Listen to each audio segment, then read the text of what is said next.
My name is Yuji Tori. I'm in charge of Nestle. So now we are supporting to this project, urban agriculture project. Thank you. Yeah. So today we can harvest our Japanese girls. So the Philippines is now doesn't need to buy import Japanese beautiful, sweet, delicious melon. Yeah, that's why we produce it in the Philippines. Europlants is really doing a good job. But, thank you. No more than that.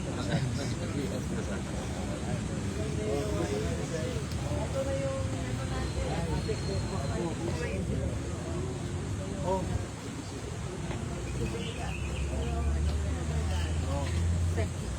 Of course. I visit your place. Pasensya na kayo. Pasensya na.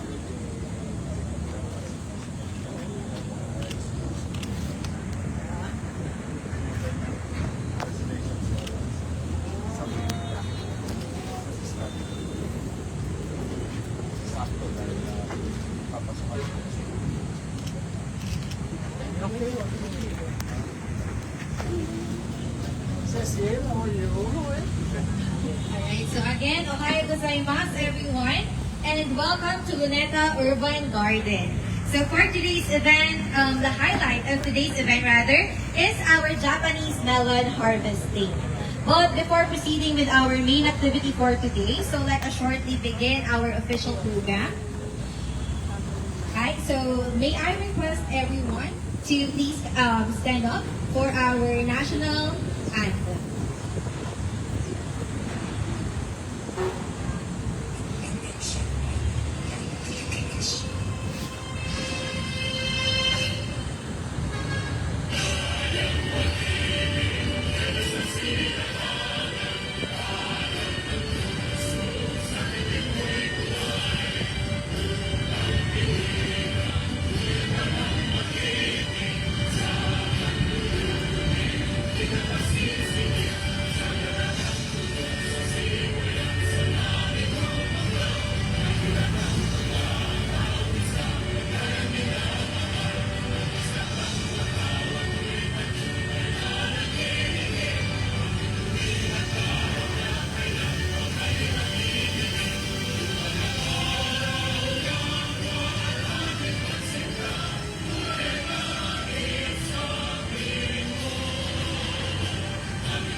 Everyone, please remain standing as we move on to our prayer to be led by Ms. Carla Silva of NOPA.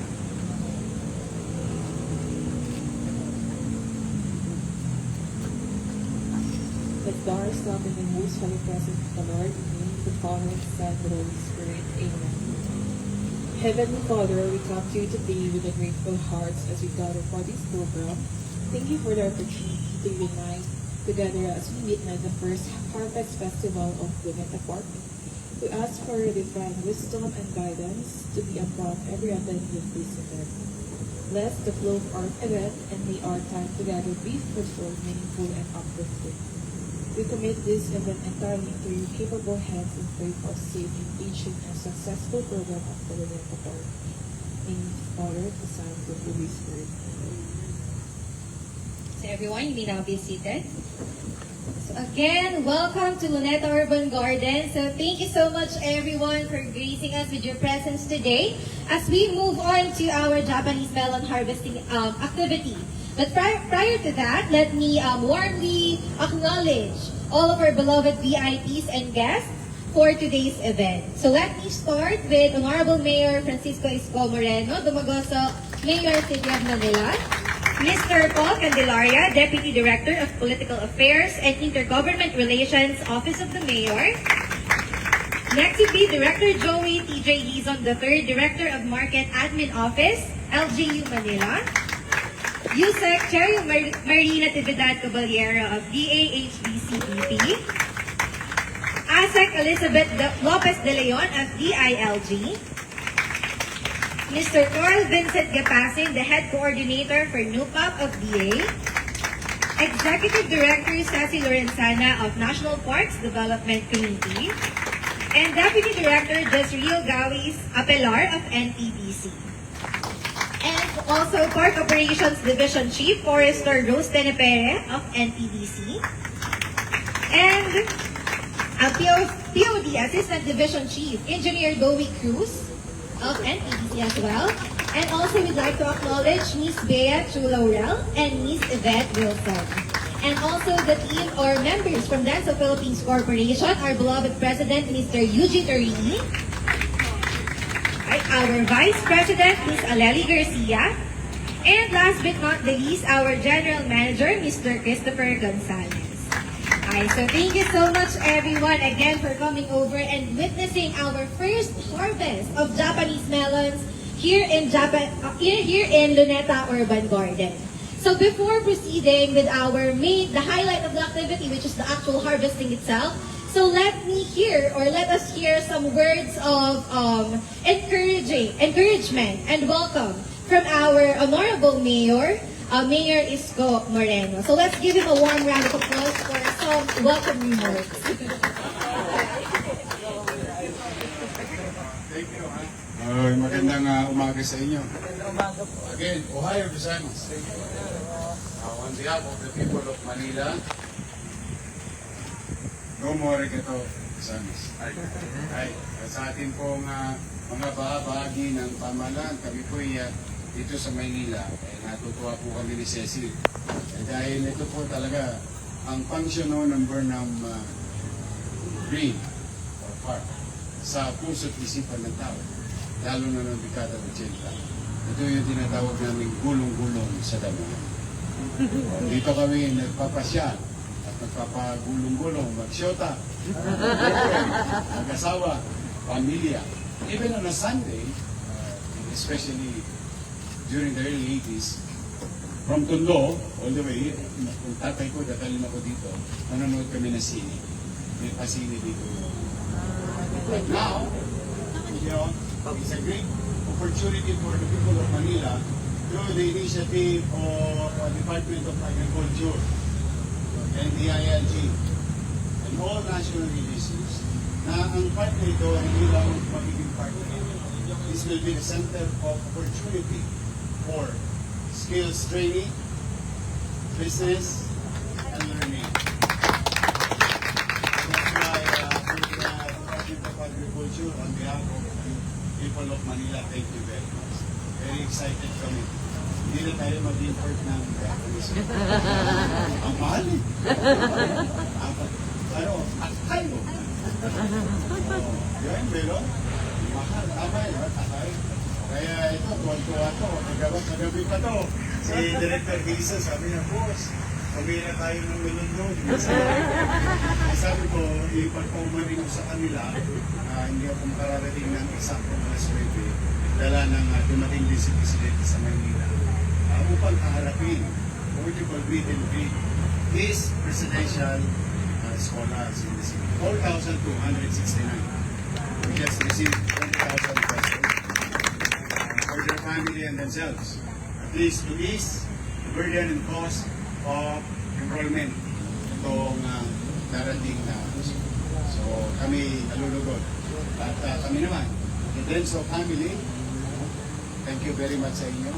At umasa kayo, in line with yung Bureau of Plans, nakasama ko yan, nagbiyahe kami sa Singapore. Talagang inaaral namin yung future of urban farming. Lalo na in a highly urbanized setting like the city of Manila and Metro Manila. And other highly urbanized cities, about 200 plus of them, all over the country. So this will start in kilometer zero, just so you know. Because the Carabao, see the clock. This program is a symbol of a long journey for other cities, individuals, fellow Filipinos, to learn such great skills from a Japanese tradition or perspective through the initiative of Department of Agriculture, sinasali, being transferred and shared those type of skills, particularly for our future farmer all over the country. So thank you very much sa kanyang lahat. Salamat ni Cecil, na ating direktor ng NPDC at mga kasama namin sa Pamala. To Denso, to DA, to DILG, thank you very much. Pagpalain nawa kayo ng buong magabay. Maraming salamat. Manila. Thank you. Thank you so much, Mayor, for that very heartwarming message of welcome here in the park. Ayan, sabi nga po ni Mayor, pag kaya na natin i-replicate yung ginagawa natin sa garden, we no longer have to import Japanese melons kasi self-sustaining na po ang Philippines. We can do our own production. Hi, okay? So to proceed with the program, so first to give us overview on why we have or why we conduct this activity for today. So let me call on Yusek Chincaballero of DA to give us a short message on why we are proceeding this kind of activities, particularly in the urban setting. Hi, so let's give her a warm round of applause. Thank you to the Honorable Mayor, of course, our partners from DENSO, DILG, DOT, and Mayor. By the way, nandito po din ng Quezon City at Taguig. Yes. Our friends from Taguig also here. They're doing their benchmark. So, sama-sama po ito. Dudugtungan ko lang yung sinabi ni Mayor kanina. This project aims to take off from the best practices that the cities can have given the situation that is crowded and there's lack of available fresh fruits and vegetables. Bukod po dito, what makes us attracted to Denso's technology is that yung kanilang training program, which runs for 2 weeks, is ATI accredited, and we are now moving to have it TESDA accredited as well. That means the kind of discipline and the learnings that has been imparted will be part and parcel of the transformation that the Secretary, Francisco Chulaurel Jr. wants to embody in the new agriculture sector. Karamihan po kasi back-burning, back-breaking, ang pagtatanim, ano? Pero ito, cool climate, saka it makes harvesting enjoyable. And so, your mentioning of Kilometer Zero is also a very good take-off point because we have 1,370 gulayan sa bayan which now produces seedlings that will be part of the food security and nutrition lens of the government.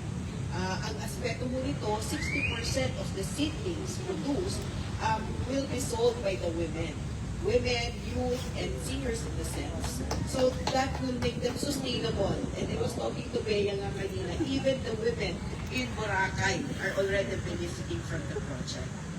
30% will be divided amongst themselves para itanim nila sa kanilang mga bahay-bahay.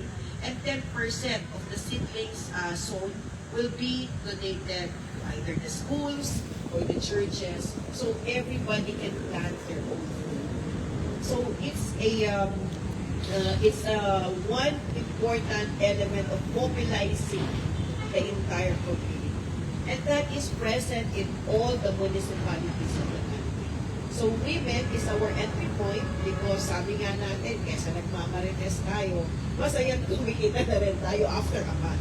You could just imagine, our poster boy was a graduate of agriculture, and he won 50,000 Itayang Farmers Challenge. Just to give you the story why this became our inspiration to replicate. So, 50,000 ho ang napanalunan niya. And so, anong gagawin niya? So, nag-seedlings production siya. And now, he is employing 10 people, and he is responsible in supplying some vegetable seedlings to our growers in Cotillera. So yan po, Director Joey, yung pinadala ngayon dito at binibenta. So what's nice about it is that people learn the skills. We teach them how to fish and not simply give them the fish. And mobilizing this nationwide and taking off from Manila is one important element that we will follow. So, napakahalaga po at nagpapasalamat kami na sa maikling panahon ay na-absorb ni Yorme ang ating interest, no, na mapakain ang buong Pilipinas. And this indeed is a very good starting point. Maraming salamat po in cooperation also with DILG and of course with DOT. We will have a big event to work on September, and I hope the City of Manila would be a very good host as well to have the pagkain, edukasyon, agriturismo at trabaho. Mayor's Peak Project. Thank you at isang magandang umaga po. Thank you so much, Yusek, for those very insightful words. Ayan. So, Yusek was able to give us an overview of why we have this project. And moving forward, what are the things we have to look out for sa next developments ng ating pong partnership? And last but not the least, before we proceed with the harvesting proper, let's hear some words from our own President, Denso Philippines President, Mr. Eugene Toribe.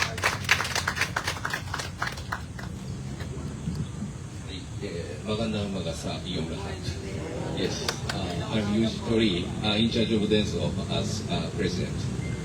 And first of all, thank you for your support to proceed this project. I really appreciate you guys. Because now you can see the Japanese melon in here. Now we proceed the same Japanese melon in Iban City. This is first time copy to here, meaning real made in Philippines melon is here is first. So I hope it's masarap. Yes, yes, I hope. In case of Denso Philippines, now we are around 20 billion peso sales amount, and also 2,000 associates work at the Laguna, Calamba.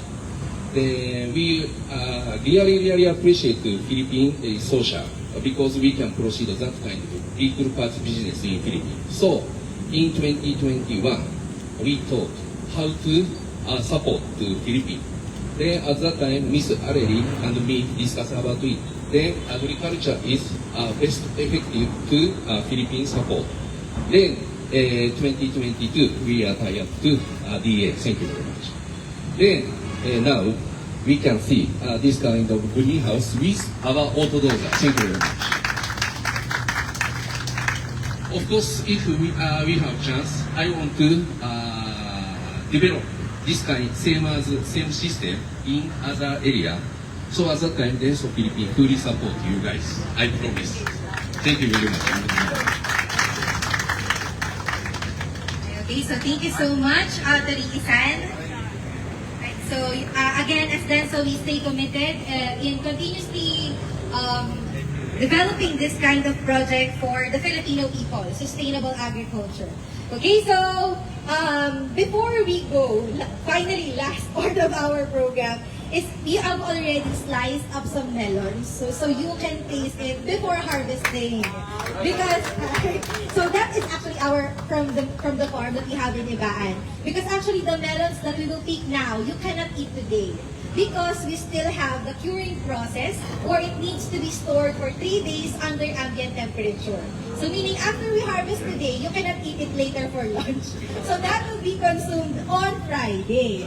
So for you to have an initial taste of the melon, so we will be distributing some slices. So bits of our Japanese melons for you to try. So you can have an idea of what your melons will gonna taste like after 3 days. So that is our Japanese melons in a cute cup.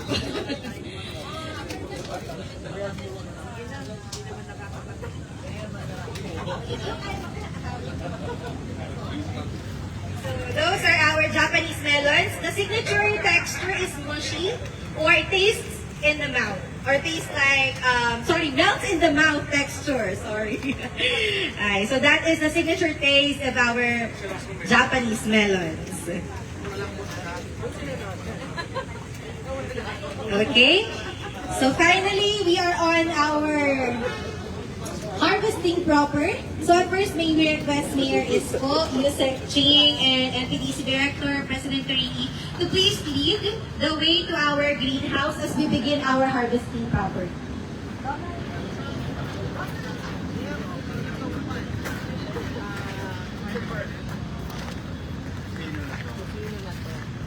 Asan yung bata? Magaling yung... Saan yung trainer? Ito, halika. Kwento mo kayo. I'm proud of this guy. Oo. Because he's been educated to... Sige, kwento mo.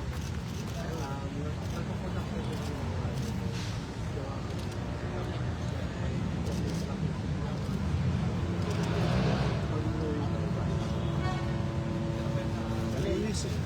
Meron silang worksheet.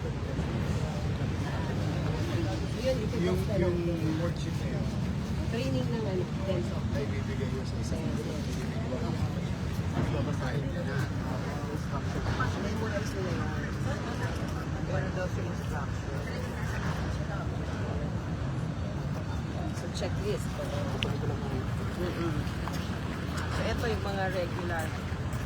Pero yun Tawag natin dito respect. Respect. Ito, ano to?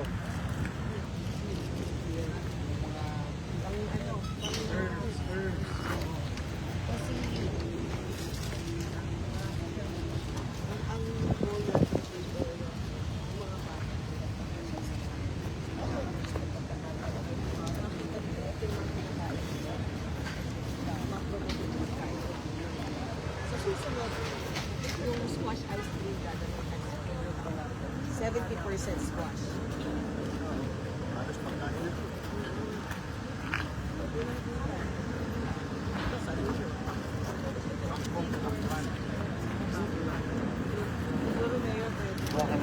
Saluyot po.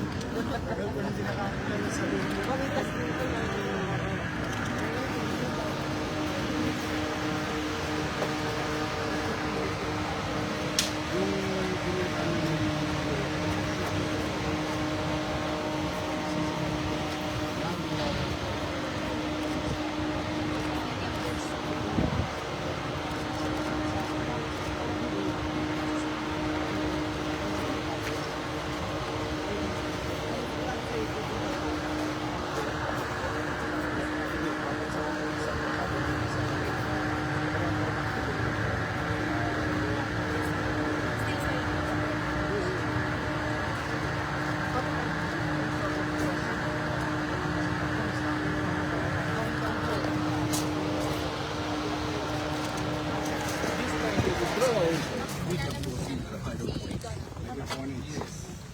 Basically, you don't need soy. So, Mayor po, for this one po, main technology of Denso is this nutrient automatic dowsing system po. So what it does po, instead po na farmer yung nagmamano-mano po na mag-mix, magtitimpla ng nutrients, yung system na po yung gumagawa. So si farmer po, mas focus po siya din sa mga non-automated po na farming practice. For example po, for checking, for defoliation, or pruning. Doon po. Pero yung management po ng halaman sa pagpapataba, yung system na po yung Denso technology. Yes po. All the kind of points, most difficult and stressful job is And the nutrients is being processed automated. Filipino made. Made in the Philippines. developed by me. Developed by Filipinos. Branded by Denso. That's nice. Yes. And the homegrown. Something to share to the world. Yes. That is our So with this limited space po, we were able to grow 54 melons. So very complex. Ilang metro kwadrado ito? Ito po 50? 6 and 20 square meter. opo. Mga around that po, 15 to 20 po. 20 Opo. But this one po, we were able to grow around 54 pieces of melons. We can go inside po to have a look. So for this one year, kasi umulan lang yung isang beses, kaya parang nag-wilt na po siya. Pero at this harvesting stage, This is the final output po for the Ilang Japanese buwan to? melon production. It takes 3 months po, 90 days from seed to harvest po. For this, Yes po. to be present in the plant. Yes, sir. 90 days. Yes po. And one Magkano ngayon ang isang piraso? Sa... the imported Magkano melons po ngayon? are priced 4,000 per piece. Uy, Yes. so pag binenta ko ito ng 500, panalong-panalo na. Very competitive na. Di ba kung katulad namin, may famous San Andres kami malapit sa Bureau Plant. Puro prutas yun eh. And each melon po weighs at around 1.4 to 1.7 kilos. So, it's very productive. Tapos pwede rin itong pipino. Yes po, the Diba pipino. kasi, Yung pipino po pwede natin po i-grow ng katulad po ng parang po. pero ito, pwede rin sa lupa. Pwede po pero mas na-expose po siya sa mga peste at sakit. So, Talaga. kaya po Pero natin kung siya halimbawa, ano rin, what do you call this, greenhouse din, pwede rin siya. Yes po, pwede po. As long as balance din po yung nutrients. Yung po. pH nung... Yes po. So, dito yung mix ng fertilizer. Dito po siya na-irrigate po. Mas automated na siya. Yes. So for the investors, like farmers, to develop their property, cost efficient siya in a long term. Kasi less human Less manpower. manpower. O, yun ang pinakamalaking gasto sa farming lagi. Ani, saka Pinamasahe niya ito. talaga? Paano mo minamasahe? Actually, Donald, paano mo? Ito yung, pwede ka ba sa bahay? Ano niya rito? May ginagamit po okay. Bakit daw?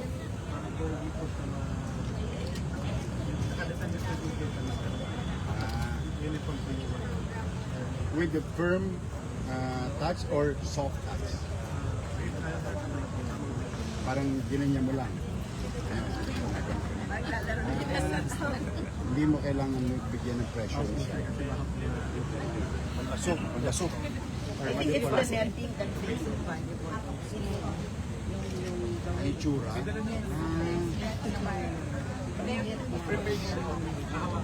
Kasi minsan, performance yan, hindi siya convert. Ito yung not only So doon siya nakikita. yung nagpapa-high value po sa kanya. Pwede mo po isang bulig, may 54,000 ka every 90 days. Kaya nga, sa isang bulig na nga lang, at 54 pieces, may 54,000 ka. In a 20-30 square meter. Divided by 3, that's about 15,000 a month. O nga, 54,000 in 3 months. Divided by 3. O, pagbenta mo ng 54, huwag mo tosgasin lahat. I-divide mo ng 3 buwan para meron kang buwan ng panggastos. Kasi minsan it's a matter of mindset. Uy, kumita ako 54 ngayon, tugasin ko na. Ubus na. Next month, kaya kailangan ganon ka mag... For the melons din po pala meron, for a year po. Yung melons po natin, hindi po siya magkaka-age. So, depende po kung anong araw siya na-pollinate. Kung ano po siya nabuo. Manual pollination yes, pa rin. So, parang inaasawa. Inaano niya. May process. So, for today po yung ka-harvesting po natin, yung saktong age po, sila po yung mga color orange po na siya. So, you can have blue. Ano po yung gusto nyo i-harvest. Lahat po ng orange tag. So, yan po yung... Pero ang kwentada niya hindi sa itsura. Ang kwentada niya sa pecha. So, mas madali lang siya matutunan. Tsaka isa ngayon, isa lang. Sa isang puno, Dapat isa lang. minimintain lang nila isa. Para matamis. Para matamis. Saka mabuhat ang nutrients. So, what is the one? They're very selective. Pag naputol mo, tatanim ka ulit. Patay na tong halaman. Compose mo na ito. Nagagamit po ito sa feed meal.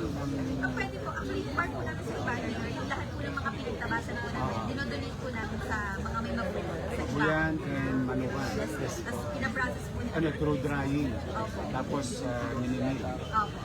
Included sa regular feed Parang meal. pinapeletize po, no waste. No waste. So pwede po siyang gawin na Kasi matamis. yung pagkain.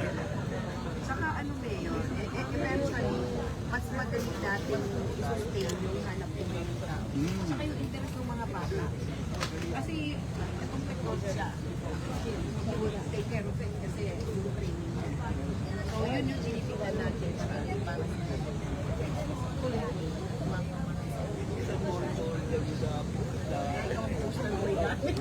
Anong pH level dapat ang lupa? 5.8.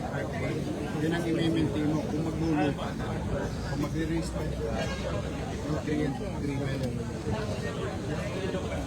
Would you like to harvest the plant? Ay kami dalawang ni Jose. Yung lupo. Ayan, ayan. O kami dalawa. Dito ka, Jose. Ito ano to? Ito yung cutter. Tina lang po tayo medyo pointed po kasi Hindi, saan titirahin? Ito. natin para mag-form po siya ng letter. Yusek. Hawak na. Paano daw? Kasi P yan. P, ito. Jose ko. One. Okay, ang laki ng melon. Okay, thank you. Yay! Nakatali pa siya, hindi mo mananakaw to. Makakawalan mo na. Oo. Malaya ka na ba? Oo. Punta ka na sa tiyan. Anong araw pa daw? So, hindi mo talaga sa ano. Oo, nakalak. Yay! Kinilo po kasi ito namin, Kinilo nyo. Magkailan na to? 1.8. 1.8 ito. Ah, yung kay, ano, Yorme. 1.9. Ah. Mas mabigat daw yung melon mo, Yorme. 1.9. Let me put that for you. There you go. So, ibebenta na to. Yes po, pwede po. Medyo para sa ito naman. Pag na-harvest po, yan. Sige po. Yan. Okay. Pero may bago ko natutunan ha. Hindi mo siya pwedeng tirahin pagka-ani. Ano tawag sa ferment? 3 days? Curing. Hindi ferment, curing. Ay. Yusek o nakakahuna.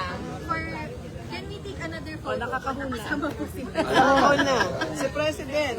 Yeah, okay. No problem. Yeah, okay. And you said, hi. Yeah. Okay.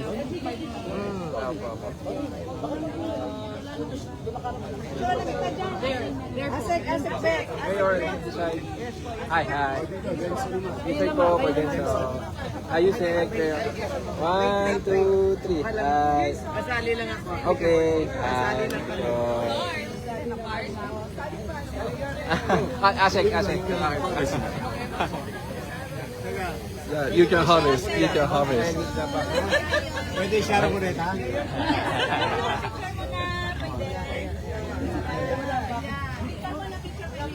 Hi, Asek.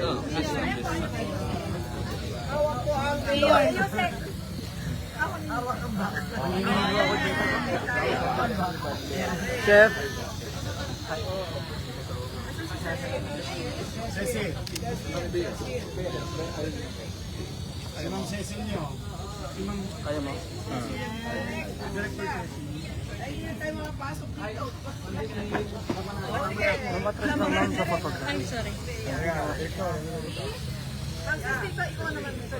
Hindi pa kaya. Ito okay na.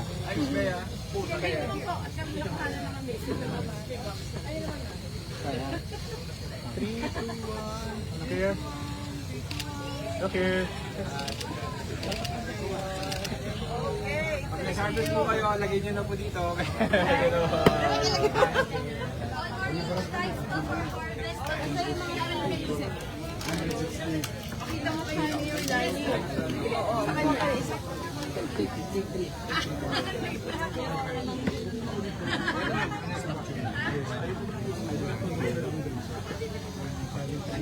yung minumodify gamitin yung local na kabayo. Para kunyari sa farmer, maging affordable sa kanya. Sa kanya. Opo. Kasi ano daw,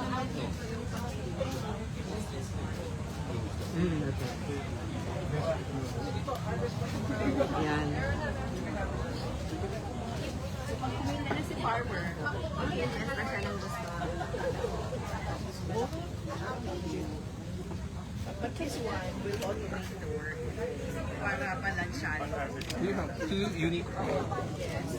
Number one, this is we call camp consists lettuce, tomato, cucumber, melon, everything.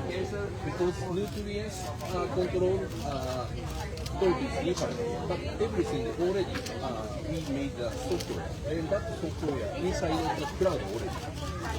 Cloud means number two. If they connect to the internet, they can connect to the network. For example, this season melon, next fruits tomato. They just click. If so nutrients control for those just to the fruits tomato.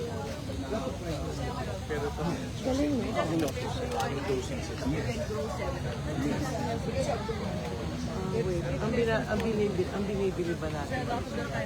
Yung tech, pwede nagtitimpla kayo kung tama ba yung soil, tama ba yung light, tama lahat. So this is able to Gagawa ka rin ng by controlling what you got. Smart system, we make sure that the Pero gano'n naman ang halaga ng we are pera. working on a bigger area, Magagaling or sa Nueva Vizcaya, which will launch. It's like 1,000 square meters. And this will be used in a protected cultivation system or controlled. Yes, system. So, ito po, halimbawa, wala can control this is the business or shipping natin yun lang po automatic na binibigay. That's why in near future, now we are developing the software. You have something that already. Pero basically, Grown on the land of Thousand Islands, Philippines. Japanese technology, Japanese origin, roots, but done by Filipino and grown in our land. Okay, nakakatuwa ko. Nakabantay na kami guard dyan. Mga pulis.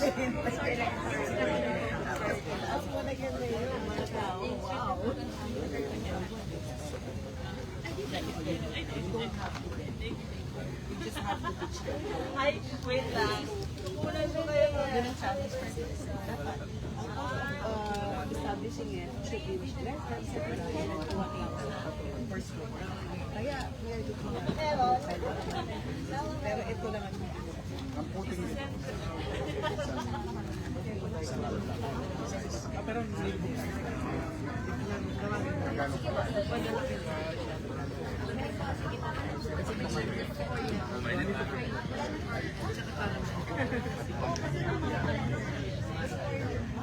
sabi ko, papadala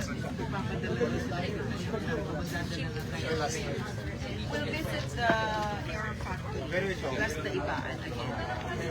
Diba? We'll bring some of this tea. Yes. Kung may want to. This technology comes Okay ba? At alam mo si Mayor lagi.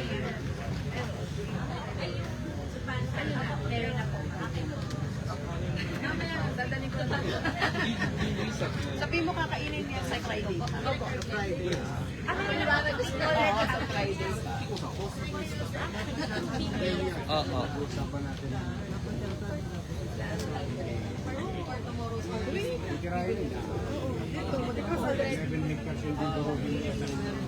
Meron Meron na ba kayong Friday? May pero kami kasi loaded.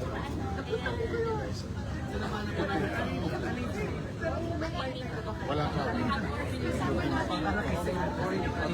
Yung sinasabi. Those kids, when they get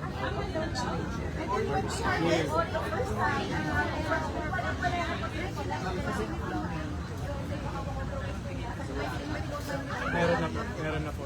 Tsaka andun na yung mga tao natin. Yan, papatid ko yan. sige, halika. Oh, scared na ako. Eh, thank you. Dadala ko yung tamang color. Nilinis. Huwag ka magdala. Tapos sa 24 Sabihan ko na lang sa